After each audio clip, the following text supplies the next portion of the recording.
Hello everyone, welcome to SSC with LGN. तो इस video में आज हम डिस्कस करेंगे, एसएससी ने एक नया नोटिफिकेशन निकाला है फेज 13 का।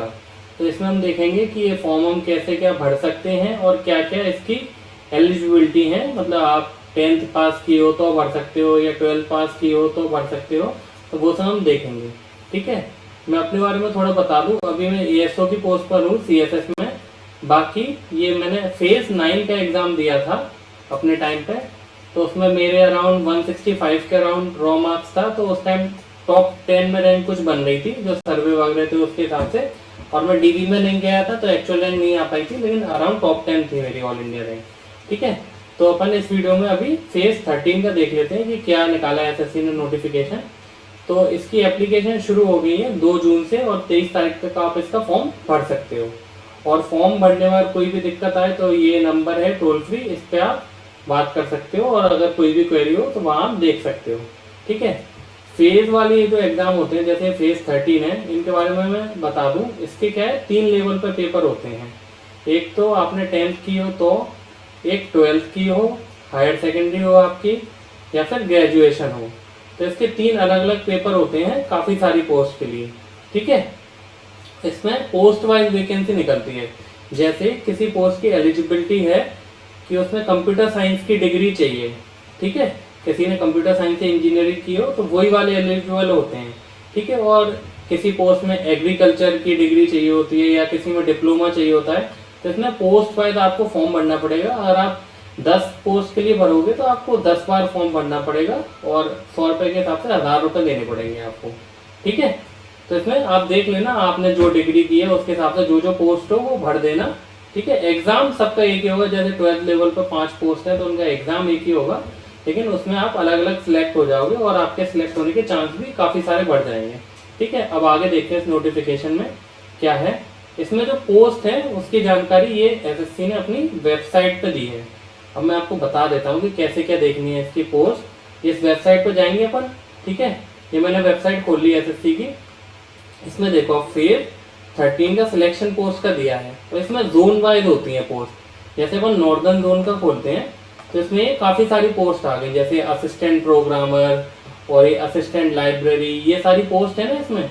अब इसमें आप अपने हिसाब से देख लेना कि असिस्टेंट, अगर आपने सीएस की कोई डिग्री की हो तो वो पोस्ट आप भर देना। जैसे असिस्टेंट प्रोग्रामर में है तो इसमें क्या क्या चाहिए अपन को, एजुकेशन डिटेल्स।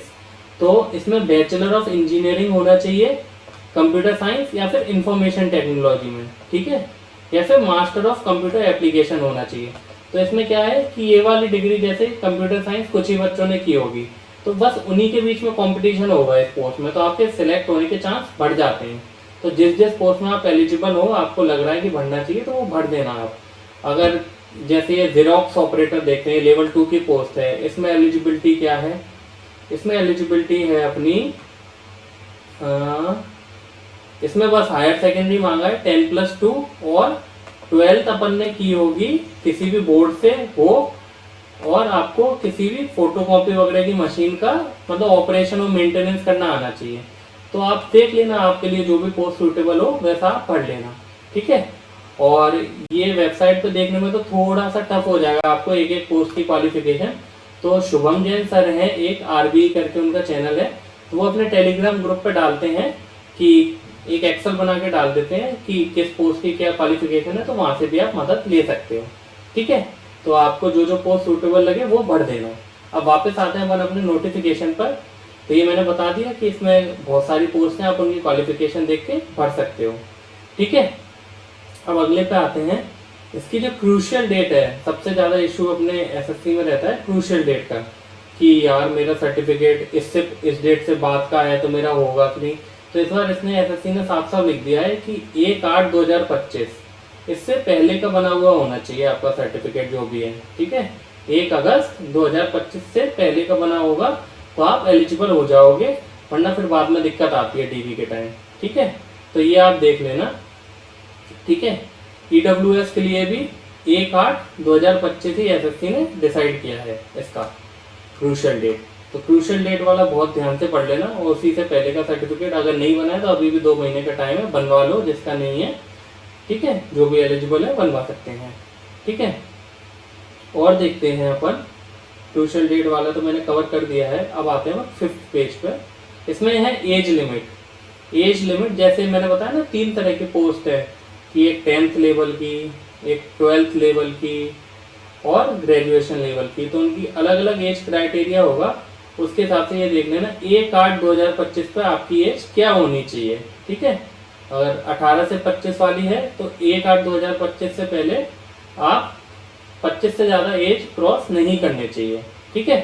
तो ये आप देख लेना, इसमें लिखा भी है कि आपकी डेट ऑफ बर्थ किस से किसके बीच में पड़नी चाहिए, तो आप ये देख लेना एज क्राइटेरिया वगैरह, ठीक है।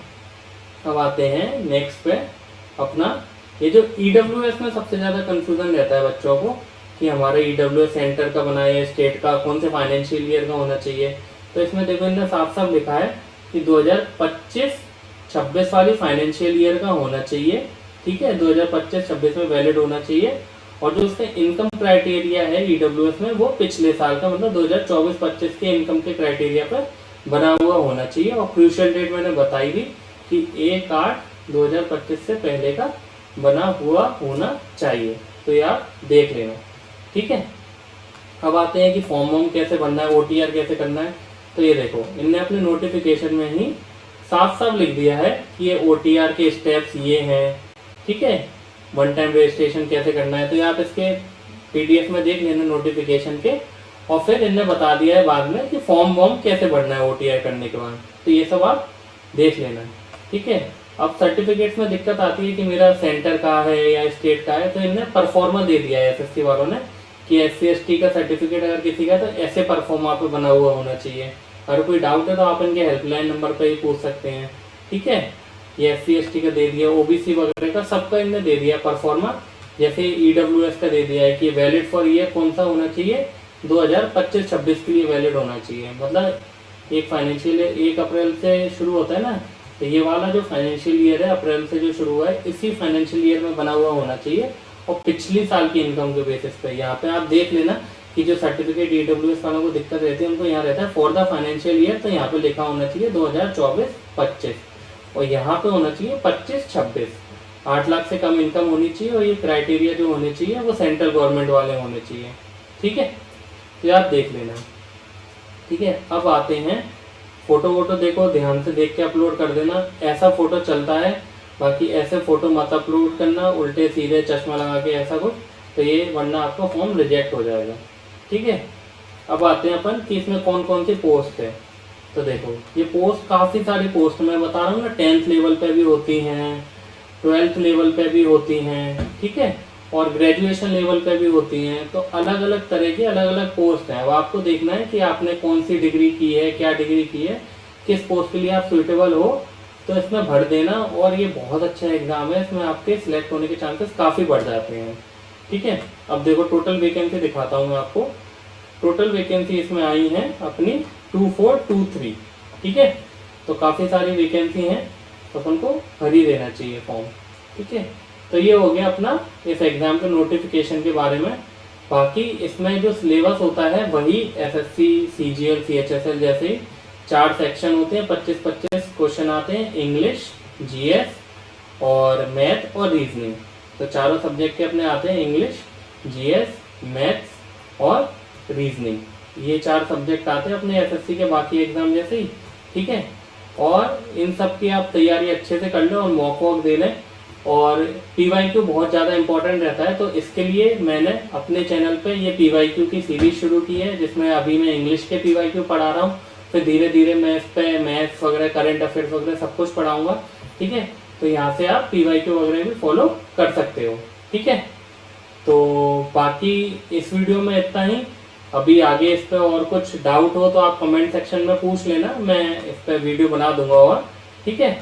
तो मिलते हैं फिर नेक्स्ट वीडियो में। और अच्छे से आप एग्जाम का फॉर्म 1-2 दिन बाद भरना, ठीक है। थोड़ा समझ लो आप फॉर्म को, अपने लिए कौन सी पोस्ट है वो सब देख लो, तो 1-2 दिन बाद आराम से भरना और अच्छे से पढ़ो। और तैयारी करनी हो तो मैंने बताई है सोर्स कि PYQ देखने हैं, तो मैं अभी उस पर बना ही रहा हूँ वीडियो, ठीक है। चलो।